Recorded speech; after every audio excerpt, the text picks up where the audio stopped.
She didn't know the muscle's name. Nobody had told her it existed. 2 fingers placed just below the midpoint of the collarbone, pressing gently into the slight hollow there, and the tissue underneath resisted in a way that surprised her. Firm, unyielding, somehow both deep and close to the surface. The question she asked wasn't anatomical. The question was, why does my face look like this now when it didn't 10 years ago? Place 2 fingers just below your collarbone, at the midpoint, not at the shoulder end and not at the sternum, but at the middle third of that bony ridge. Press gently downward. What you are touching, or nearly touching, is the fascial sleeve surrounding a muscle called the subclavius. Most people have never heard of it. Most clinicians rarely address it. Most aesthetic practitioners never consider it. The subclavius runs from the underside of the clavicle, your collarbone's inferior surface, that middle third, down and medially to the cartilage of the first rib. That's its territory. A short diagonal ribbon of muscle sitting in a bony corridor, doing a job that feels structural in nature, even though the textbooks describe it primarily as a stabilizer. Gray's Anatomy has documented it across editions without ceremony. The subclavius stabilizes the sternoclavicular joint, keeps the clavicle seated in its socket during arm movement, and modulates the position of the clavicle relative to the first rib beneath it. That last function, modulating clavicular position, is the one that matters for what we're discussing. Because when this muscle shortens and stays shortened, it changes the angle of the clavicle. Thomas Myers, whose work mapping the continuous pathways of the body's connective tissue gave clinicians a new vocabulary for understanding long-distance mechanical relationships, place the subclavius within the anterior deep front line, a continuous chain of tissue running from the inner arch of the foot to the base of the skull. The subclavius sits low in that chain, humble and largely overlooked, doing its load-bearing work in the dark. When it shortens, the clavicle is pulled slightly downward and forward. The first rib below it shifts in its relationship to the structures above. Everything in the tissue column above the clavicle inherits that changed geometry, and the tissue column above the clavicle leads through an unbroken chain of connective and muscular tissue directly to the corners of your mouth. That is the mechanism this video is about, not the face, the floor of the face, the foundation. The question worth sitting with for a moment is how a muscle most people have never felt, in a location most people have never consciously touched, can influence the geometry of an expression that people notice every time they look in a mirror. The answer requires following the chain. But before the chain, the context. Before the anatomy, the history. Because the subclavius didn't become a problem for most human bodies until recently. And the contrast between what came before and what we live with now is the most direct path to understanding what happened. There is a grandmother in this story. She is nobody's grandmother specifically. She is the pattern of a generation, the aggregate of bodies that spent their days in a particular physical relationship with the world. She woke before light. She worked with her arms in positions that varied across the morning, reaching overhead to hang washing, bending forward to tend plants close to the ground, carrying weight in the crook of an elbow or balanced on a hip. Her subclavius was loaded dynamically across its full range of motion throughout the day. Shortened during certain arm positions, lengthened during others, never held in one configuration long enough to treat that configuration as a permanent resting state. Shortened isn't quite the word, actually. No, habituated is closer. The tissue learns a length as its new resting position when held there long enough, and shortened implies a single dramatic event. What happened to the grandmother's generation almost never happened. Sustained static loading of the subclavius in a shortened position across hours. The tissue moved. The tissue was used in the way it was built to be used. Then there is the granddaughter. The granddaughter sits. The granddaughter reaches forward, not to carry weight, not to tend something that requires the full engagement of her shoulder girdle, but to touch a keyboard that sits at the same height and the same distance from her body for 6, 8, 10 hours. The arms are extended slightly in front of the midline, The upper chest is slightly collapsed. The lower ribs have drifted forward relative to the pelvis. A subtle postural compensation, so common it reads as neutral.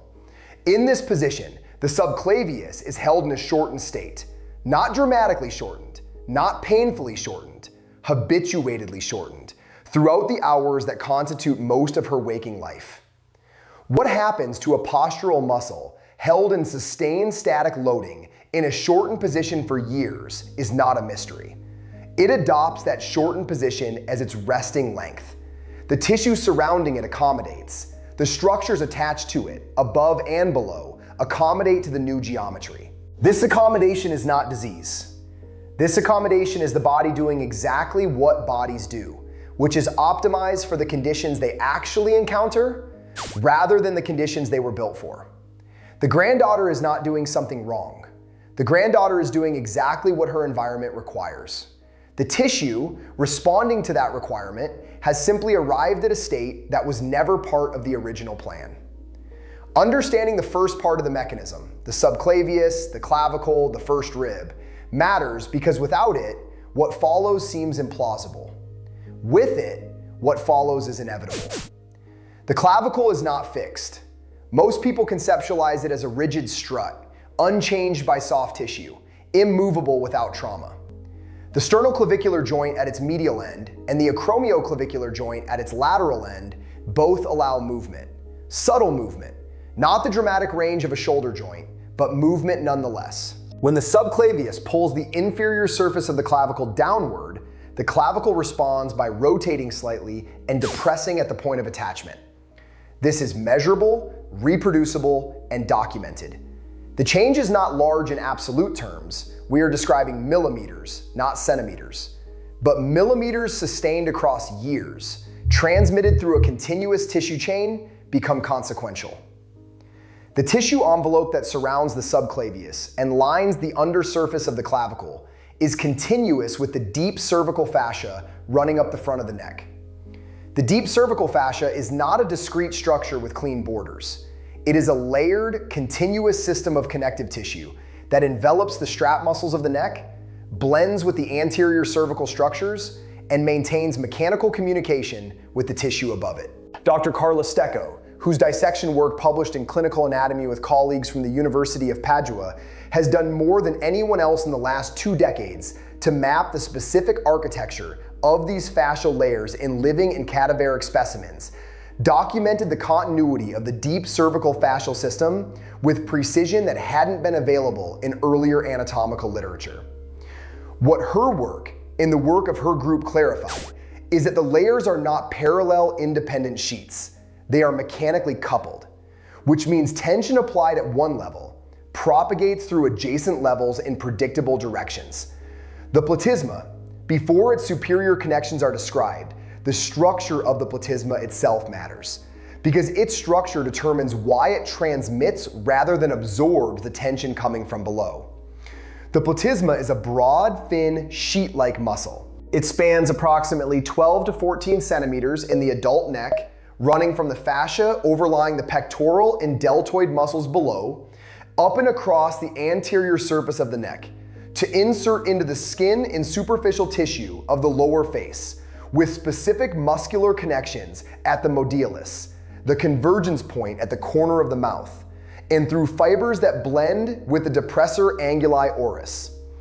Thin, broad, and mechanically connected above and below. This architecture means the platysma transmits longitudinal tension efficiently. It does not have the mass to absorb it. A tug from below is a tug felt above. The depressor anguli oris, the muscle whose name is a direct description of its job, originates from the mandible and inserts at the Modiolus, the muscular node at the corner of the mouth where 6 or 7 facial muscles converge. Its contraction pulls the mouth corner downward and slightly outward. In a face at rest, with the depressor anguli oris at its natural resting length, the mouth corners sit in the position that face reads as neutral or slightly lifted. When the depressor anguli oris is under sustained, gentle tension, not from its own contraction, but from the transmission of load through the platysma from the cervical chain below. The modiolus is displaced downward by a small but continuous amount. The platysma, and here the sequence that needs careful description begins, receives tension from the deep cervical fascia through its inferior connections. That deep cervical fascial tension originates following the chain backward from the clavicular depression produced by a chronically shortened subclavius. The chain runs first rib to subclavius, to clavicle, to clavicular fascia, to deep cervical fascia, to platysma, to depressor anguli oris, to modiolus, to mouth corner. That chain is not a hypothesis and not a simplified diagram. Each link is anatomically documented. The temporal dimension is the part that surprises people, because intuitively, the body is often expected to resist gradual change rather than accumulate it. 2 grams of continuous downward tension on the modiolus, an estimate, but within the range that this kind of tissue transmission produces, applied for 10 years, will alter the resting geometry of that structure more than 100 grams applied briefly will. Sustained low-level force is how soft tissue remodeling actually works. The ligaments shorten, the skin adapts its drape, the muscle adjusts its resting length. None of this is dramatic moment to moment. All of it is cumulative. The nasolabial fold deepens at its lower portion. The modiolus descends. The mouth corners lose their lateral tension and settle into a position that reads in a mirror as downturned. Not dramatically, not grotesquely, but perceptibly. The person looking in the mirror perceives a change in expression quality that seems unrelated to aging in the conventional sense. The skin may be relatively elastic, the bony structure unchanged, but the mechanical geometry of the modiolus has been quietly relocated by a load applied 2 feet below it, through a chain of tissue most people have never been invited to consider. What changes when the load is removed? Let me qualify that claim carefully. In the patients I've followed who reduced subclavius compression consistently across 8 to 12 weeks, the majority showed a measurable shift in resting mouth corner position. That is not everyone, and measurable does not mean dramatic in all cases. What it does mean is that the tissue, when the sustained downward load is interrupted, begins to find a new resting geometry. The modiolus returns to a position determined by the balanced tension of all muscles converging on it, rather than a position determined by that balance plus a continuous inferior pull.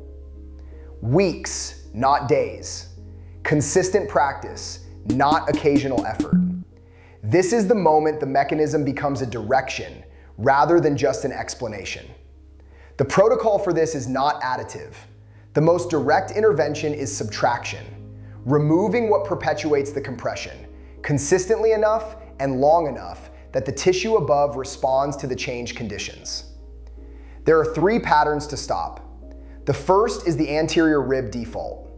Most adults who work at screens hold the lower ribs slightly forward relative to the pelvis, a position that elevates the first rib and loads the subclavius continuously, even when the arms are at rest. The exercise is not sit up straight, because that instruction typically produces a braced extension of the lumbar spine that changes nothing in the subclavicular region. The specific movement is this. On a slow exhale, let the lower ribs drop back toward the spine. Not forcibly, not dramatically, an unforced return toward posterior. Notice what happens in the upper chest when the lower ribs move. In many people, the upper chest follows. The clavicle shifts slightly, and there is a brief sense of opening in the area just below the collarbone. That sensation is the subclavius moving toward a less compressed position. Finding that position and returning to it throughout the day is the first intervention. The second pattern to stop is the forward reach. Keyboard, phone, steering wheel. When these objects sit at a distance that requires the arm to extend forward from a collapsed chest, the subclavius is loaded eccentrically on every reach. Bringing the work closer to the body, literally moving the keyboard nearer, holding the phone higher, adjusting the seat position so the steering wheel is reachable without forward shoulder projection, reduces the repetitive eccentric loading. Small adjustment, significant cumulative reduction. The third pattern is subtler and requires recognition before interruption is possible. Many people brace the upper chest and subclavicular region under cognitive stress. This is a tension response, not a postural choice, not a deliberate action, that fires during exactly the hours when screen engagement is highest. The bracing keeps the subclavius in sustained isometric contraction for the duration of the cognitive effort. Recognition is the intervention, noticing the upper chest is held and releasing it. This can be practiced by placing one hand below the collarbone and noticing whether the tissue under the hand feels firm and elevated or soft and descended. Several times per day for the first few weeks, simply noticing. Beyond the 3 stops, one specific release technique. 2 fingers placed just below the collarbone at the midpoint, the location introduced at the beginning of this video. The same location where, if you press gently, you felt tissue that resisted. Gentle, sustained pressure there, not massage friction, but direct sustained compression into the tissue, held for 60 to 90 seconds. The jaw fully relaxed, the breath slow and unforced. The subclavius itself is not accessible to direct manipulation. It sits in a bony corridor, but the fascial tissue surrounding it responds to sustained compression by the mechanism Stecco's group has described as densification reversal. The ground substance of the tissue, which becomes less fluid under sustained static compression, returns toward a more fluid state when that compression is applied with therapeutic intent. One side, then the other, once daily, 8 weeks before expecting the superior chain to show any change. 8 weeks minimum. Tissues that have been under sustained load for years do not reorganize in days. There is a larger group of people who have found this, typically by accident. A physiotherapist treating a shoulder impingement who happened to address the subclavicular region as part of a chest opening protocol, and whose patient returned 2 weeks later commenting that something had changed in their face, without either of them expecting that outcome. A manual therapist working on breathing mechanics who released the anterior chest and received the same unexpected report. A person following a postural correction program who noticed around week 6 that the mirror looked different, not because they had worked on the face, but because they had worked on what sits below it. People are finding this pathway from different directions. And what they share is the discovery that the face responds to the mechanical history of the tissue beneath the collar. The group keeps growing, without a name, without a program, just the shared experience of an unexpected result from an unexpected location.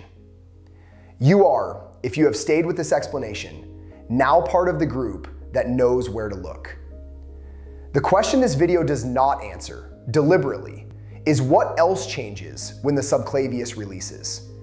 Whether the lower eyelid's position shifts, whether the jawline's definition responds, whether the nasolabial fold changes at its upper portion or only its lower. These are the directions the chain continues, in ways that deserve their own careful examination. The first rib is still there, beneath the collarbone, waiting to be understood. If this level of mechanical precision is something you want to keep receiving, if the investigation of what's happening below the surface of what you see in the mirror feels worth following, consider staying connected to this work. This channel does not summarize, it traces.